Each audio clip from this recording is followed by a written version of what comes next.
మరి నీ ఇంట్లో వాడే నీ ఉప ముఖ్యమంత్రి కదా, బ్యాన్ చేస్తామని మంత్రులు లెటర్ రాశారు కదా, ఆ ప్రభుత్వంలో ఉన్న వ్యక్తే సాక్షాత్తు ఉప ముఖ్యమంత్రి సంఘ ప్రార్థనను అసెంబ్లీలో వినిపించారు, నమస్తే సదా వత్సలే మాతృభూమి అని. అట్లా ఇంకా పెరుగుతాయి, శాఖలు నడుస్తూనే ఉంటాయి. 1000 ఏళ్ల వేడుక దిశగా సంఘం ఇంకా అభివృద్ధి చెందుతుంది. చట్టవిరుద్ధంగా వ్యవహరిస్తుంది అంటే రండి, వెళ్ళి కూర్చోండి, శాఖకు వెళ్ళండి, డైరెక్ట్గా వెళ్ళి ఒక్కరోజు శాఖ చూస్తే తెలుస్తుంది కదా.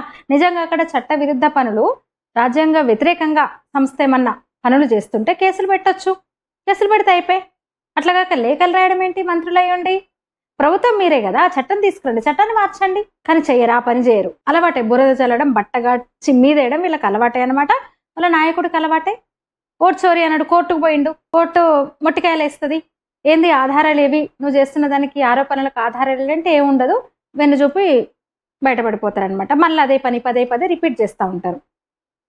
గాంధీని ఆర్ఎస్ఎస్ఏ చంపిందని కోర్టు ముందు మళ్ళీ సారీ చెప్పాడు.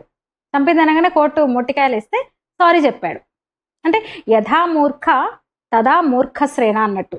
అంటే పెద్ద మూర్ఖుడు చుట్టూ చిన్న మూర్ఖులు తయారయ్యారనమాట. అంటే డీకే మీద పడాల్సింది ఆర్ఎస్ఎస్ మీద పడి ముస్లింలను దువ్వడం కోసం అనమాట.